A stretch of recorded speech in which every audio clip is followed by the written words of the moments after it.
And welcome to the Halftime Report. I'm Scott Wapner. We begin today with a CNBC exclusive. Bill Ackman live on his battle with ADP, the activist investor, here in studio to answer our questions on his latest target, a target that has so far said no thank you. Bill, welcome back. It's good to see you. Thanks very much. I think the question many people have is why ADP? A company whose stock has beaten the S&P 500 over the past 5 and 10 years, along with its chief competitor, Paychex, a company that has a 40% return on equity. That's more than double the S&P. Little debt on its balance sheet, pays out 60% of its earnings through dividends, has bought back stock at what people think are attractive prices. This does not sound like a company that necessarily needs your help. It's a great company, and it's a great business, and the stock has done well over a long period of time. But the issue for shareholders is not how well the company has done over the past. The issue is how well it's going to do in the future. And the bottom line is ADP has massively underperformed its potential. You're judged relative to your potential, not relative to, the status quo. And this is a company that has huge opportunities to improve its profitability.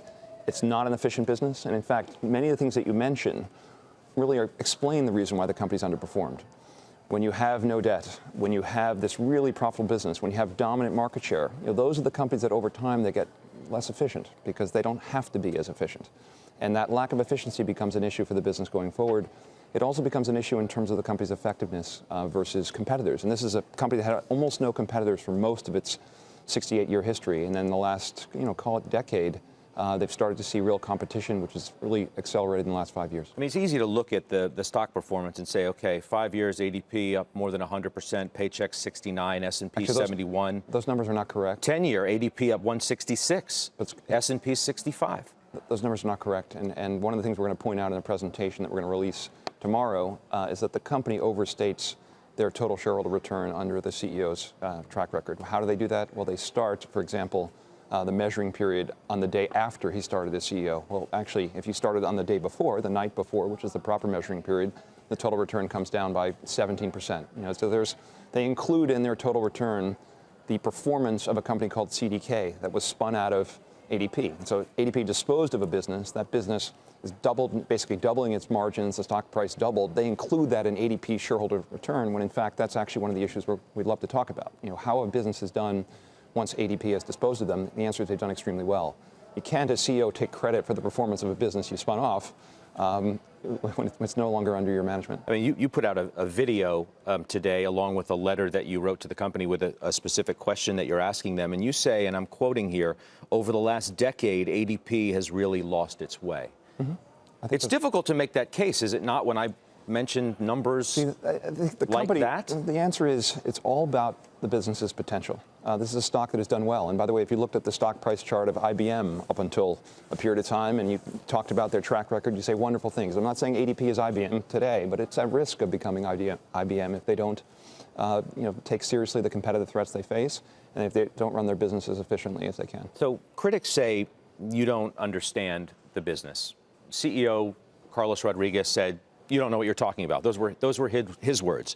Lee Cooperman was on with me, says this is an incredibly high-touch business. He would know. He was on the board for almost 20 years. Sure. Maybe I should address both of those. Let's listen to what Lee said specifically, and then you can address it directly. Of course.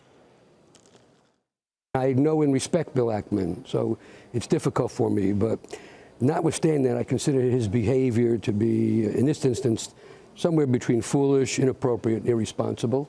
And I feel it's my job to speak out.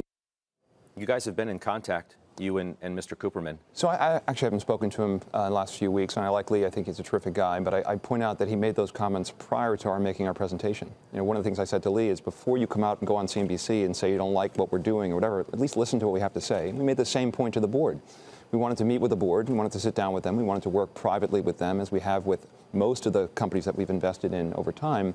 And they forced us into a proxy contest. And that's unfortunate. But the good news is if Carlos is talking to his shareholders, which I'm sure he is doing now. I'm sure he's watching this interview as we speak. I'm sure he is, or perhaps you're right. I hope he is. What we're hearing from shareholders is they're learning a lot about ADP. And I think no one today disputes we don't know a lot about the company. We put out a very detailed presentation, 168-page detailed presentation about the business. If you just look at the analyst commentary about what they've said, they're very supportive of the notion that there are very significant opportunities to improve operating margins. Sanford Bernstein came out with a recent report. I have it right in my hand. Barclays yesterday. But if you talk to the analysts, or you listen to what the analysts have to say in response to our presentation, if you talk to the major shareholders of the company who've now started to do work on the business, I mean, one of the fascinating things about ADP was sort of the stock in your portfolio you didn't worry about. It just went up. They met the earnings. They paid a big dividend. They bought back stock. You didn't worry about it. So the portfolio manager didn't assign a team of analysts to dig into it. What we did is we assigned a team to dig into it. And we spent 6 months looking at the business. We talked to many former employees of the company. And I think we've done a service in terms of educating the shareholder base about the business. And the more people look, the more they learn about an opportunity. And really the easiest way to understand that, and one of the things that resonates most with shareholders, is this spin-off transaction. So ADP, September 2014, spun off a company called CDK. It was owned by ADP for 42 years. Under ADP's ownership, it had 16% EBIT margins, operating margins. Within 2 years, it had 26% margins when it was spun off. If you put up a stock price chart of CDK, this is what the ADP missed out on. In 3 years, the stock has doubled. And how is it that when it was run by ADP, all they could muster was 50 basis points of annual improvement? And then when it's spun off by ADP, they improved margins 70% in 2 years, and they're on their way to doubling margins in 3 years. Right? That's really what we're talking about. We're talking about, I mean, the crux of your case is that they can improve their margins to be closer to what Paychex is achieving. That's 80% of that's 80% that's the of the bottom issue. line case. That's 80% of the issue. Beyond that, we think they can just be a more effective company. We think they can be more effective with technology. Lee Cooperman, his point was right. Lee said, this is a very, very high-touch company. The answer is it shouldn't be, right? Yeah, there's certain kinds of service that's very valuable to your customers in this business, right? They have valuable technical compliance and other advice that they're giving customers or about making tax filings. But you shouldn't have to call ADP to change your password. You shouldn't have to call ADP to understand how the product works. The product should be incredibly intuitive. And the competitors that have nipped away and are now taking real share on the national account side of ADP just have better products. And today people don't want to call Amazon to help them use the website to order something. They want a completely intuitive, easy-to-use product. And one of the biggest issues in terms of cost for ADP is the products are not as easy as they should. There's a lot of hand-holding and waiting on, if you think about the nature of the business, where you're making a tax filing or a payment for April 15th, think about the staffing they have to put into the call centers with the deluge of calls coming in last minute to try to understand how to get something done. And what we're talking about here is just making this a best-in-class company and making it an efficient company and making ADP the best company it can be. Don't you risk what is the bread and butter of this company? Not at all. What Lee Cooperman says is high touch, and that's what makes ADP, in fact, what it is. Lee was on the board 6 years ago. As he told everyone, he sold the stock, and probably he sold the stock 6 years ago. And the world has changed dramatically in 6 years in terms of the competitive landscape of the company. Lee was right that this company was a processing company that relied on tens of thousands of service people to deal with customers. That's not a model that works today. You put up a chart of their offices around the country. They've got 130 offices. They have 10 million square feet of real estate. I mean, that's a legacy of the old payroll business when people would drive their payroll tapes, to pay their employees. I mean, the world is a different world today, and ADP has to modernize. You mentioned this Bernstein report, which I'm holding in my hand. It's not like they're wholeheartedly in agreement with your idea that margins can go to this, tremendously higher level. They say the right answer, that's what they call it, the right answer falls somewhere in between what you say and what ADP thinks itself. That's an analyst, one analyst's opinion. But you cited it. But here's what I can tell you that's quite simple. I think Lisa Ellis is an excellent analyst. We believe that you can expand margins by 1,200 basis points. Some analysts find that too high a number or that difficult to achieve. That's fine. The bottom line is the company's response to our presentation was to say they're going to get margins up 100 to 200 basis points over the next 3 years. Okay, that's an embarrassingly low number. That's actually about 16 basis points lower per annum than they promised shareholders. So the company has not, growth has slowed from 5, 6, 7% to now, call it 3.5% in their core employer services business. So the business is not hitting on all cylinders. It's not growing as quickly as it used to. And let's assume that we're wrong and we can't expand margins by 1,200 basis points. It's only 600. You know what? That's 600 basis points more than what management is attempting to achieve. Do you think you'd be in a different position with the company today had you handled it differently from the outset? I mean, that's one of the points that Mr. Cooperman was making. Mr. Cooperman was not in the room when I approached, or on the phone when I called the company. No, but I'm talking specifically about you waited till what essentially is the last minute to try and extend the nominating period. It's not accurate. Okay, what the company said in their press release that they put out after our meeting with them was that I called the company. I said I wanted to fire the CEO. I wanted to take control of the board, and I was going to go on vacation for a month and a half, and therefore I needed a 45-day extension. Now, I've been doing this a long time. It's not my first activist rodeo, if you want to call it that. And this is a good company. It's got a great reputation. Carlos is someone that I have certainly an acquaintance. We went to school at the same time, same place. That's not how it went down. Now, all of that being said, I think that's a sideshow. Why does a company take that approach? The answer is they hire activist defense advisors, and the advisors tell them, if you show any leg toward Ackman, if you show any indication that you're supportive of his ideas, the stock is going to turn over into the hands of event-driven investors, and it's going to become inevitable you're going to lose a proxy contest. Stock went to 120 or 115, 16 on the rumor of our involvement, and the company's done everything they can to knock the stock down and say there's no opportunity. Why are they doing this? Because they don't want the stock to go into hands of shareholders who are going to support us. And that's not, maybe that's a good short-term strategy for a proxy contest. It's not the right thing to do for your shareholders. And if you take a look at, we've had 4 examples, one of which we're in the midst of now. But if you look at Canadian Pacific, look at Air Products, you look at Zoetis, and you look at Chipotle, and these are 4 cases where we're working on operational improvement of business. And those are the only 4 that we have taken that kind of initiative. In CP, we promised shareholders that we would increase margins by about 50%. The margins have doubled. The stock is up almost 5x from the price the unaffected price before we were there. Air Products, we told shareholders that margins could be increased by more than 50%. They've gone from 15 to 23%. The stock is up 90% under the leadership of Sefi Ghasemi. Zoetis, we believe there was a huge opportunity on the margin side. The stock has more than doubled. And then Chipotle, we own it for a few months. They had an unfortunate novavirus incident, but we think the management's doing all the right things about improving the efficiency in the business. In 3 of those 4 cases, we've been welcomed by the management of the business and the board. We sat down with them, we shared our views, they liked what we had to say, and we were able to work very effectively with them. In the first case, at CP, we got the same response we got from ADP. And the fascinating thing is, they have the same advisor. It's the second time that I'm aware of we had Morgan Stanley as a defense advisor. One of the things, we have a slide, actually, we're going to put out later in the week. We compare what ADP is saying about our plan and about Pershing Square. It's almost the identical words that Canadian Pacific's board used to describe the risk in our plan, that we didn't know anything about the business. These are all catchphrases that activist defense advisors, and I guess in particular Morgan Stanley, used. But there seems to be, between you and the CEO, Mr. Rodriguez, an issue about how this whole thing got off to what you yourself have said is a bad start. Hold on for a second. What shareholders will tell you, this is a complete sideshow. And by the way, I invited Carlos to the U.S. Open with me. He couldn't go. We have a perfectly nice relationship. This is a lot of, I know that CNBC thrives on the kind of, battle. This is not that kind of battle. The issue here is, how big is the margin opportunity at ADP? Management says there's 100 to 200 basis point opportunity over the next 3 years. We think that number is closer to 1,200 basis points. And if I'm elected to the board of the company and get 1 out of 10 seats, I'm going to work with the other directors to make that happen. And that's what this is about. It's very simple. You want a major shareholder on the board who's got a $2.3 billion investment in the company. We're the 3rd largest investor in the company in terms of dollars committed to the company. And we intend to be a long-term investor in the business. You think it's helpful to have that point of view in the room, where there's someone who's had a lot of experience at extracting costs and efficiency and making a business more effective. That's what I'm going to bring to the table. That's the question for shareholders.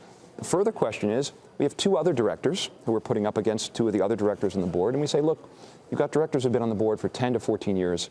We have directors with fresh perspectives, experience and cost efficiency, experience in going through these kinds of business transformations.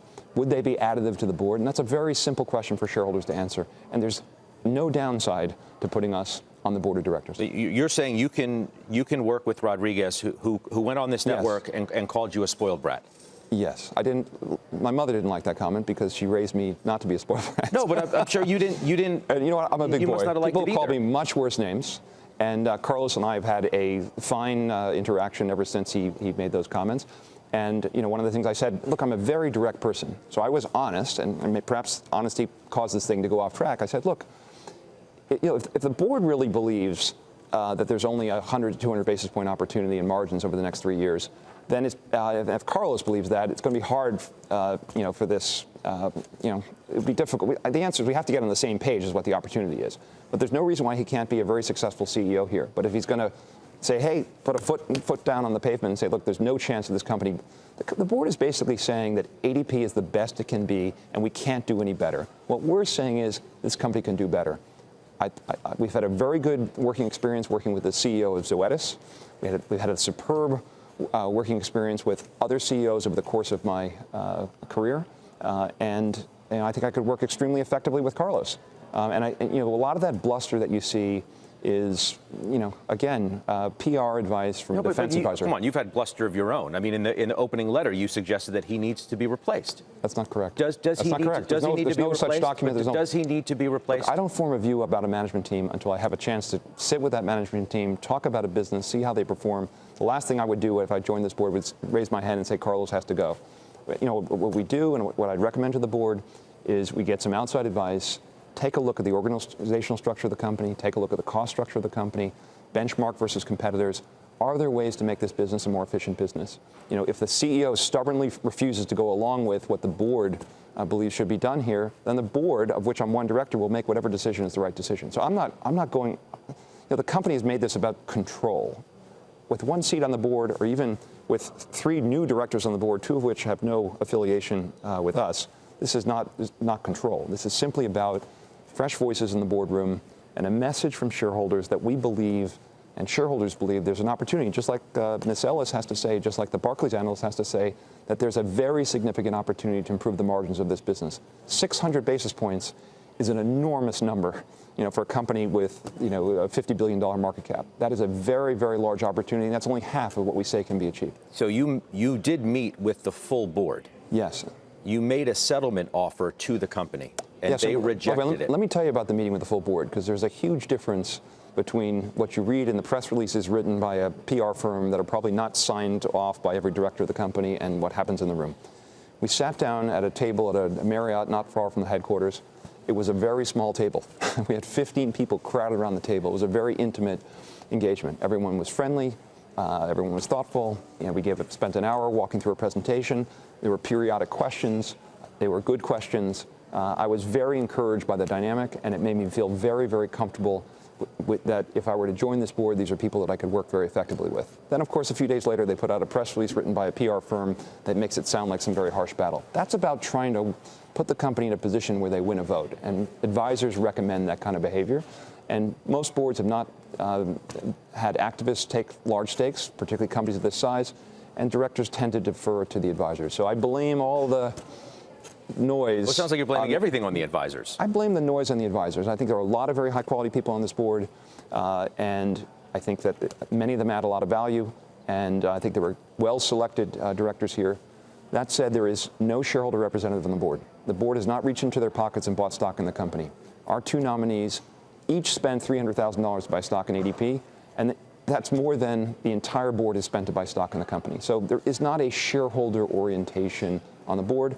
And by putting on someone who spent $2.3 billion, and a meaningful portion of that is my own personal capital. So I have a lot of personal money at risk in this company. I do not take director's fees, so I will be perfectly aligned with shareholders. So I'm not there to collect fees. I'm there to, if I do well on my investment, the shareholders will do well on their investment. So your position's 8%. Only 2% is in common stock. That's correct. I want to play a soundbite what Rodriguez told Jim Cramer recently. I'm hoping he's an 8% shareholder because, as you know, I'm not sure if it's to conceal what the transactions were, but there were derivatives that were used, stock options and forward contracts. And I'm hoping that at this point, now that he doesn't need to conceal his position anymore, that he's converted his ownership into true stock ownership and not just a leveraged position using stock options. How do you respond to that? Sure. So number one, here's our position, very simple. We own 2% of the company in common stock. If you throw out the rest of our investment, we're the 9th largest shareholder of the company. So we've got $1 billion or so invested in the common stock of the company. We own very deep in the money stock options that have a term that goes out into late 2020 and early 2021, and those options are over the counter. They are extendable. They're unusual in that we actually receive a pass-through of the dividends on the meaningful percentage of the options that we own. And what that does is it's the economic, these are not speculative options. They're struck at $55, $60 a share versus a stock that's 107. These are options that give, in effect, us it's the equivalent of buying the stock with a 30% margin loan. But I don't like margin loans because margin loans can force you out of a position. And so it just gives us, now, by the way, the stock goes up $1, those options go up $1. The stock goes down $1, those options go down $1. So it's, we own the economics of 8.3% of the company, meaning if the company goes from being worth $50 billion to being worth $100 billion, we're going to make $8 billion. So it's a big commitment to the company, and it makes us. Now, the other thing I point out is the vast majority. Carlos sold a bunch of stock in the run-up on the bounce on the rumor of our involvement. Almost the entire amount of his investment is in the form of stock options. Those options he did not buy; he received them, of course, and they were struck at the money when he received them.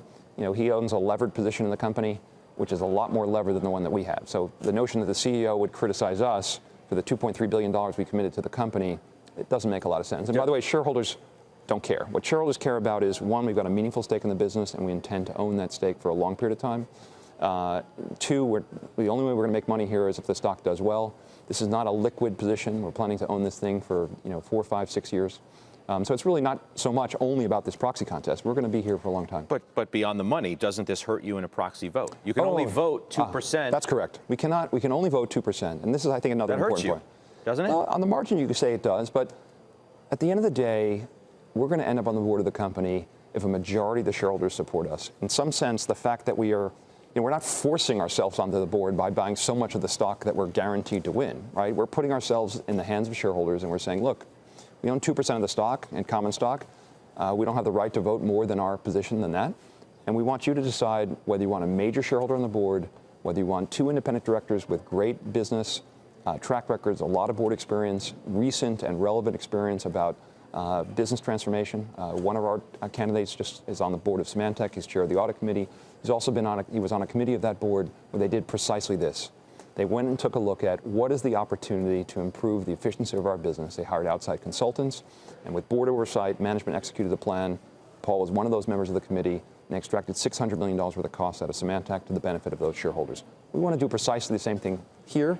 We thought the fact that Paul just came from a process like that would be very helpful in working with the board here. I've watched the video that you put out today, a 2-minute video I referenced earlier, where you speak directly to the retail investor, yes, which is unique in and of itself. A lot of times these proxy votes come down to the index funds. You speak directly to the retail investor. Why? Yeah, so number one, the retail investor almost always gets ignored in proxy contests. And part of that is retail investors very often throw out these mailers when they come in the mail. And that's unfortunate because retail shareholders think, look, I own 100 shares. How is it going to matter? Well, actually, if you think about retail investors here as one conglomerate, agglomerated group of shareholders, they're the biggest shareholder by far. The retail community owns 28% of this company. That's a major voting block. And so we're going to reach out to that community. We're doing that with a series of videos. We're going to host, I think, the first ever webcast conference call for retail investors. So we're going to do it at 8 p.m. at night. We're going to do it so that people, after they come home, have a nice dinner, or at least on the East Coast, work is hopefully over, and they can come on. They're going to ask us questions about what we plan to do, and our goal is to, explain what we have in mind to the retail investor. And I think the retail investors don't like corporate waste. They probably don't like corporate waste more, certainly as much as institutional investors, but probably more. You wanted to address the fact that ADP and Rodriguez himself have taken shots at your performance. They've done it a couple of times. Do you think your performance over the last couple of years hurts you in this instance? Here are the facts. So there's a group called 13D Monitor. He's been on your show. I think Ken Squire has certainly been on CNBC. They track all the activists. They've looked at all of our activist campaigns. 146% average return on our activist campaigns. S&P 16 or 17% over the same period. That's number one. You look at our track record from January of 2004, when we formed the firm, to the present. You look at ADP's return from January of 2004 to the present.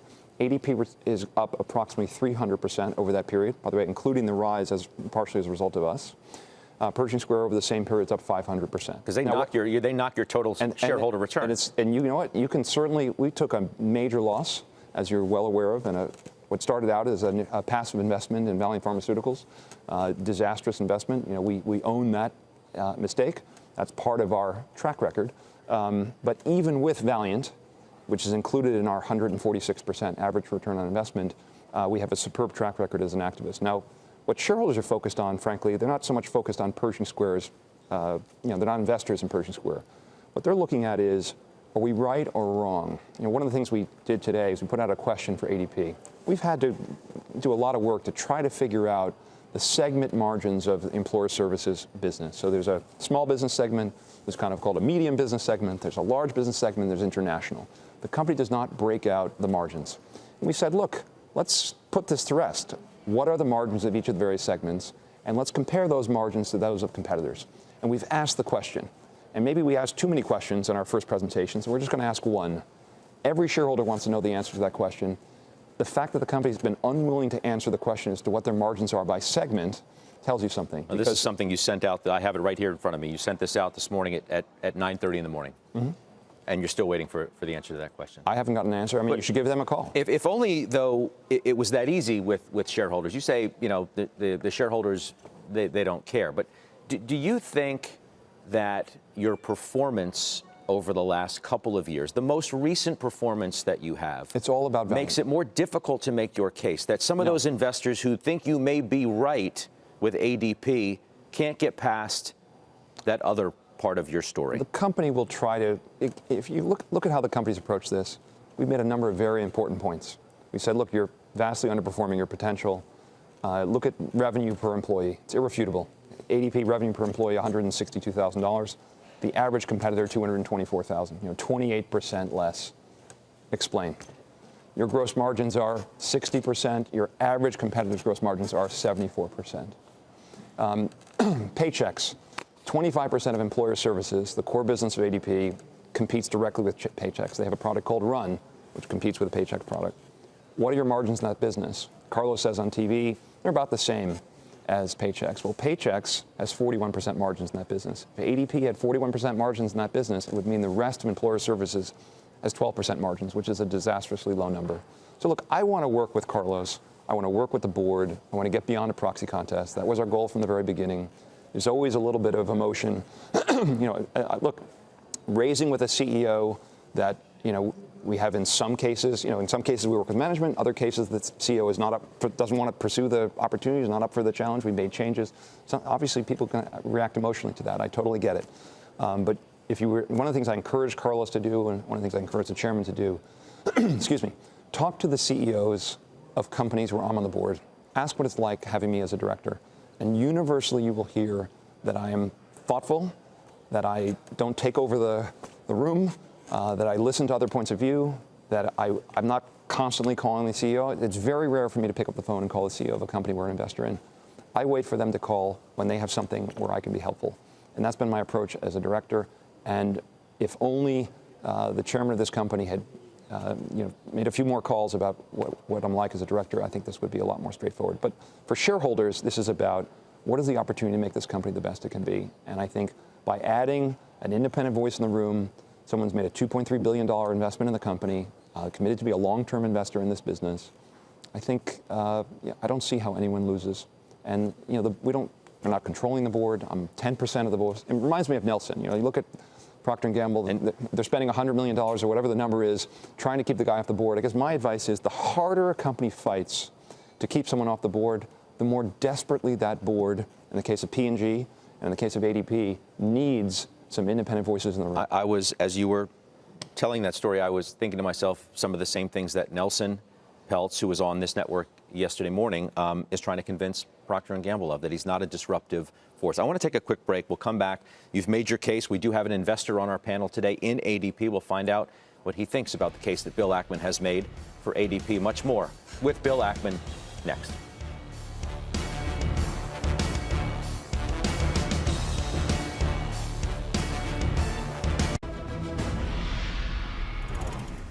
All right, welcome back to the Halftime Report. Bill Ackman still with us. We also have Jim Lebenthal joining us today, along with Steve Weiss, Sarat Satie, John Najarian. Sarat, I'm going to start with you. Bill, you made your case directly to an ADP shareholder today. Which side are you voting on? Vote the gold proxy card. So my question, I mean, it's all the things you've laid out are accurate. When they take money now, if say they go and say we want to grow margins, how much will, in the short term, impact their ability to grow the business? Because, as you know, their stock options all are dependent on the stock price. So if they're more short term thinking, do you think that affects what they're thinking now, or is this longer term? The answer is I think CDK is a very easy story. This is not about the stock takes a dive and then 3 or 4 or 5 years from now the stock goes up. You look at CDK, they implemented basic blocking and tackling on how to make a business more efficient, how to make it more effective, getting customers off old versions, being thoughtful about their real estate footprint. You know, the CDK is kind of a microcosm of ADP. And maybe they can put up a stock price chart of CDK. I own CDK.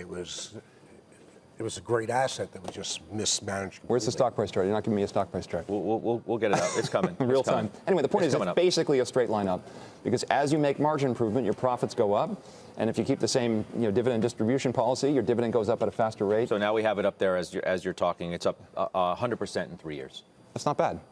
It's not like that business all of a sudden became a much better business. The business didn't change at all. The management didn't change for the first 2 years of that turnaround. What changed is they took a different approach to what they could extract in terms of margins. When the company was owned by ADP for 42 years, they said we can do 50 basis points per annum of margin improvement.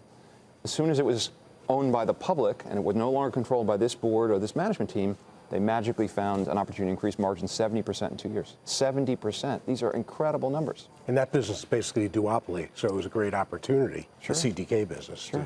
So let me ask. It was too small for us. I missed it, but a colleague. Here's another interesting thing. Sure.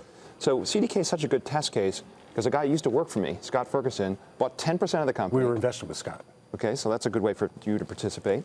And Scott sat down with him and said, hey, there's a big opportunity here. Again, I wasn't in the room, but my guess is he made a presentation not dissimilar to the kind of one we made publicly. And the board said, hey, this is kind of interesting. Keep quiet and watch what we can do. And we would have been delighted to take the same approach here and look at what's happened. What happens at ADP is they say, look, we can't do anything more. This is as good as it's going to get. We're going to give you 50 basis points per annum of margin, maybe 75, but that's it. So as you sit there, you referenced Nelson and P&G, a company that you were so closely involved with some years ago, were instrumental in the change of the CEO, in fact. Is this deja vu all over again, to quote Yogi Berra, as you sit here and watch this? Look, there are a lot of big, proud companies, and I think P&G is one of the great, big, proud companies. And they are they almost treat a Nelson Peltz of the world like a virus. They're fighting Nelson. The notion that this company is going to spend $100 million. I mean, if you're a shareholder of this company, how do you feel about them spending $100 million, making it harder for Nelson to get on the board? Just let shareholders decide. What's the downside to putting on a director who's going to be, in my case, 1 of 10, in Nelson's case, 1 of 12? You want opposing. Look, I have my own advisory board. I had my own advisory board meeting yesterday. You don't put an advisory board of people who are just going to tell you stuff you already know. You want people in the room who are going to challenge you. You really should be long that. Should you really be short that? What are your thoughts? What are your ideas? That's helpful to me, right? The other thing that's helpful to the CEO is to have a guy in the room saying, you know what? I know we did things a certain way for the last 68 years, but is it worth taking a fresh look at our approach to costs? Is it worth rethinking our organizational structure? Instead of it being, we have separate silos for small customers and a completely separate business unit for kind of medium-sized customers. If you look at the ADP campus, they have like big office buildings, spread around the country for each of these different divisions. Is that the right way for this company to be organized, or is there a smarter way? Bill, I take what you're saying as gospel. I'm not inclined to argue against you. So let's use the 1,200 basis points of margin. And I want to push back. You're talking about ADP? Yeah, at ADP. Okay. I'm sorry, I went back to ADP. I want to push back just as a devil's advocate here. Let's say, and I'm looking at the last year's report, June 30th. They earned $3.87. So let's say you get that 1,200 basis points of pickup on margin, and maybe that goes to 550, maybe even 6. And I'm sorry, I don't have your presentation in front of me. I'm sure you've laid out the numbers. Sure. My question to you, we're all in the markets, right? And we think about where should the stock trade. Today it's at about 25 times a forward earnings multiple. So maybe that comes down into the high teens. My question to you, if you're my investor, if you're my advisor, from a high teens multiple after you've made your changes, do you really think the stock price is going to appreciate from there? It's not a question of whether you're right. I understand. It's a question of how the market responds to it. So we think this business becomes a more valuable business and gets a higher multiple 3 years out, and here's why. Growth is slowing right now. Why is growth slowing? Here's some light reading for you. Their employer services business growth is slowing. It's down to 3.5%. It's kind of the actually 2 to 3% projected for 2018. Why is growth slowing? One of the reasons is they're losing market share in the national account part of their business. Where we were very critical of ADP in our original presentation was how they're doing versus the Workdays of the world, versus the Ultimates of the world.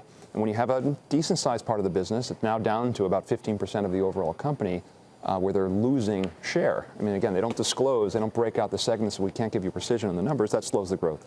We think we have a solution, an idea for how to fix this national account business. I mean, I'll talk about it for the first time. We haven't talked about it with investors yet. ADP's been working on a replacement product for what they call their original Vantage product, which has not gotten a lot of success with customers. There's a company called Ceridian. We know it well. We bought 15% of Ceridian. We owned it. We ran a proxy contest to get on the board because we got in a battle back then. They chose to sell the company, sold it to T.H. Lee, and they sold it to T.H. Lee 10 years ago. T.H. Lee still owns the company and still controls the company. Ceridian was like a mini ADP, kind of an old-fashioned payroll processing company. But they did something very smart. They merged with basically a very successful startup called Dayforce. And Dayforce had a cloud-based, really best-in-class national account product and a time and attendance product. And one of the interesting things is, since T.H. Lee's owned it for 10 years, it's now in the end of the life of the fund. Apparently, they're going to take it public sometime next year. ADP could acquire that business. And why is that interesting? One, we think it would overnight solve their national account problem, because Dayforce is considered a best-in-class product. Two, there are huge synergies. Dayforce also has a superb time and attendance product. ADP private labels their time and attendance product and pays something like $150 to $200 million to a private company called Kronos. They could turn that off tomorrow and replace it with Dayforce. Ceridian has $3.5 billion of float because it's a small company. They're not able to manage the float as well as ADP manages the float. So there's a pickup on float. There's a savings with respect to Kronos. You have a product that has gotten huge traction that's winning business away from ADP.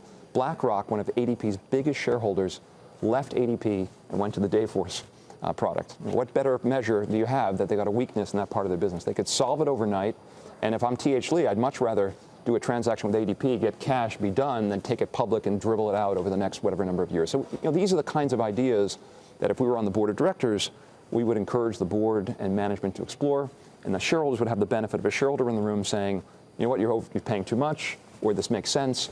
But that's an outside-the-box thing for ADP to do. They've never made a quote-unquote major acquisition like that. But it might be a very efficient way to solve a problem, and we think that's an interesting thought. We know that you have to get going. We appreciate you being here. You've heard enough from me on ADP? Is that why you're throwing me out, Scott? You're the one who said you had to catch I do have a train to make. That's true. A train out of here. Have you tried the queso at CMG? You know, I wanted to because I thought you were going to ask me that. So the answer is getting crushed on Twitter, by the way. You know, I'm beginning to believe that Twitter is filled with a bunch of Chipotle short sellers, okay? Because yes, I watched on TV yesterday, right here on CNBC, you had a little taste test. So the answer is people like it in the office. It doesn't have the chemical, filled with the chemicals that the normal queso does. It was quite an engineering exercise to get this thing done with, natural ingredients. People like it. I'm going to try it. And, we're on the board. I can't tell you what the results are on a store-by-store basis, but I'm hoping people are going to be pleasantly surprised. You're still a believer? We're a big believer. And by the way, let me talk about Chipotle is a great company. We think management's doing an excellent job. We think there were some weaknesses and some missing components to the management team, and the company's been filling out those elements.